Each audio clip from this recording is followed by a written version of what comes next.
Hey everybody, Dr. O here. In this video, we're going to cover alternate day fasting, or ADF. Alternate day fasting is my favorite form of fasting for weight loss, but I had a lot of weight to lose, so it may not be for you. Again, we'll cover the pros and cons of each of these different types of fasting programs throughout these videos.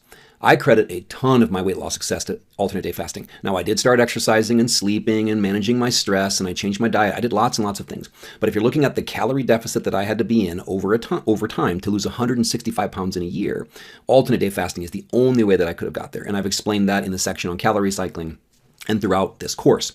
Research shows that alternate day fasting has been proven to be a good weight loss strategy. And number two, research has also shown that if you add exercise to alternate day fasting, you can actually make it twice as effective. So exercise is not necessary, but it will accelerate your fat loss efforts. All right, so the first thing I want to talk about with alternate day fasting is it's not a 24-hour fast. If you think, well, I eat one day and I don't eat the next, does that mean I went 24 hours without eating? No, you actually go 36 hours without eating because you're sleeping twice. So you see here that Monday you eat, and then Monday night you have supper. Let's say supper ends at 7 o'clock. And then you start your fast then. So you sleep, you wake up Tuesday, you don't eat, you go to sleep Tuesday night, and then you wake up Wednesday morning at, let's say, 7 in the morning to eat. So that is a 36-hour fast. So alternate day fasting is really you're cycling between 36-hour windows where you're fasting and then 12-hour windows where you're eating.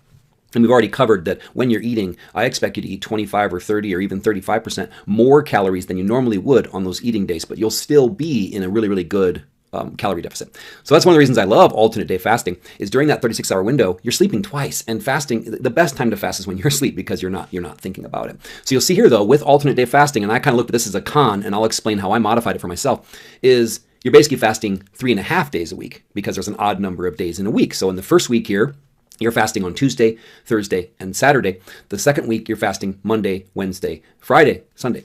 So, and then again, that's perfectly fine. But I will show you how I modified it because I like to be on a schedule where I know what's happening on Monday and I know what's happening on Tuesday. So as much as I love alternate day fasting, I found ways to modify it for myself, and you should too.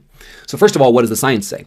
The effects of intermittent fasting on body composition and clinical health markers in humans. These were fasting trials. They're up to 24 weeks long. This was effective at reducing body weight and body fat, lowered cholesterol, lower triglycerides, lower blood sugar, lower insulin, all positive things. And this study was on people that were obese, but also people that were overweight and people that were normal weight. The more fat you have to lose, the more effective this will be.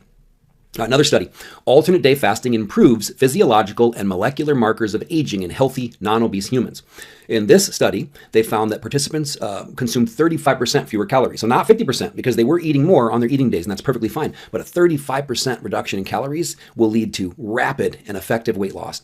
And during this study, the average person lost 7.7 pounds. So they were doing 36 hours of fasting, and then here's the key, 12 hours of unlimited eating over a 4-week period. So they lost almost 2 pounds a week, and during their 12-hour windows, they weren't limited at all in what they were eating. So fast, eat, fast, repeat.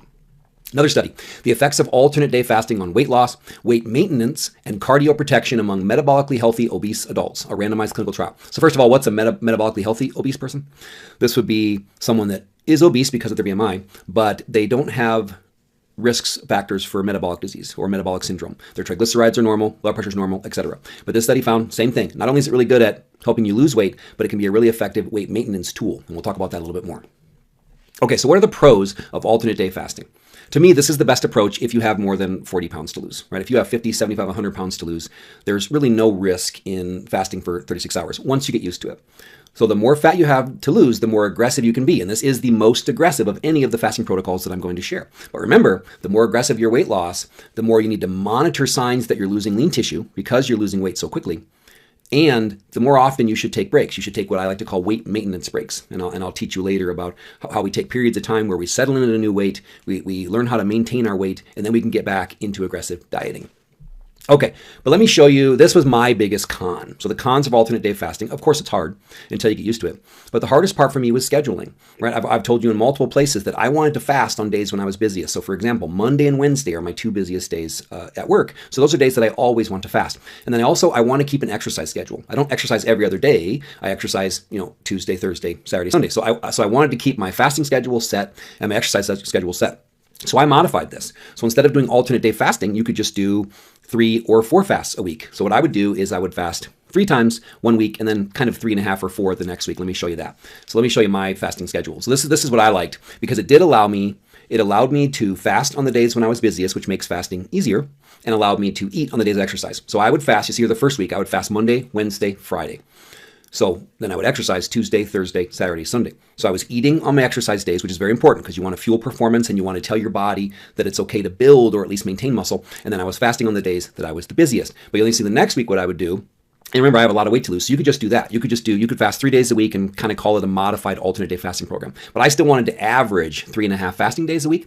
So the next week, I would fast Monday, Wednesday, Friday, and then on Sundays, I would either fast or do what's called a protein sparing modified fast, where I would consume definitely under 1,000 calories, and those calories would almost all come from protein. And then I would do a really light exercise on that day because I wasn't eating. So my fasting program that I used to lose 165 pounds, I averaged 3.5 fasts per week, but I never really ever fasted alternate day. So 3 fasts one week for the next, but unless you have a lot of weight to lose, fasting 3 days a week is more than enough. I've learned over time, right? The longer I've done this, the less I recommend being super aggressive. Fasting 3 times a week, 36 hours, 3 times a week is already plenty aggressive, and you will reach your goals. All right, so what are the other cons of alternate day fasting? It's tough until you get used to it, right? I don't tell people to jump right in. Follow all the advice that I'm giving you in this program to the letter. If you're new to intermittent fasting, then ease into it. Maybe start with a modified alternate day fasting program, like I'm going to be showing you in the next video. Maybe start with time-restricted feeding and slowly work your way to alternate day fasting. These are all things you can do. And then I'll have a troubleshooting section later, but be sure to follow my advice on hydration and getting your electrolytes. Because if you are going 36 hours without eating, most of the side effects of alternate day fasting do come from not staying hydrated and not getting your electrolytes. We'll cover that in the troubleshooting section. All right, so this is alternate day fasting, the pros, the cons, how you can use it, how I use it. I hope this helps. Have a wonderful day. Be blessed.